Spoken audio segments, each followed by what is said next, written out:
Because what that reminded me of is the hadith of the Prophet Muhammad sallallahu alayhi wasallam.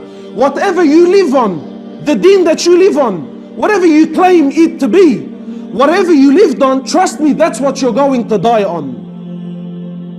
And don't you dare for a moment think that every person that gets cancer or every person that goes through a test like that it's a it's a good thing for him. Sometimes it's the opposite. Sometimes it's the opposite.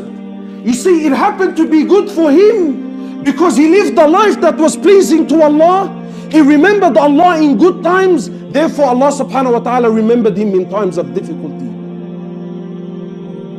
Trust me, I believe that Allah didn't give it to him simply because, wallah, he's Muhammad Nagi and he happens to be special. No. He worked hard when things were good, when things were easy, when people usually forget Allah, when people usually don't have time for deen, when people usually don't have time for the masjid. He remembered Allah then, so therefore Allah subhanahu wa ta'ala remembered him when he needed him the most. Allah there remembered him. Allah subhanahu wa ta'ala stayed with him. And Allah subhanahu wa ta'ala allowed him to die bi'idhnillah successfully. Something that many of us think, yeah, brother, I'm Muslim, alhamdulillah, look at me, I'm living, I'm going, I'm coming. Of course I'm going to die on Tawheed. How do you know this? What proof do you have that you're going to die on this? Wallahi, I know people, Muslims, born Muslims, raised Muslims. I know people here in Sydney whom Allah subhanahu wa ta'ala gave them cancer, and trust me, they didn't deal with it like Muhammad dealt with it.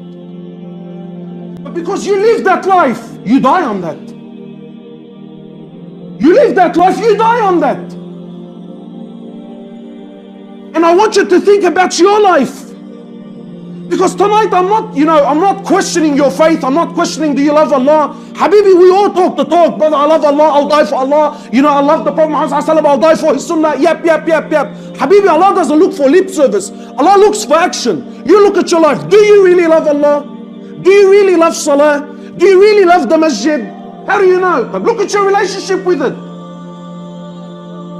If you're lucky, if you're a wali of Allah, if you're a gun, if you're an absolute gun, you come to Jum'ah's prayer. And not just any Jum'ah.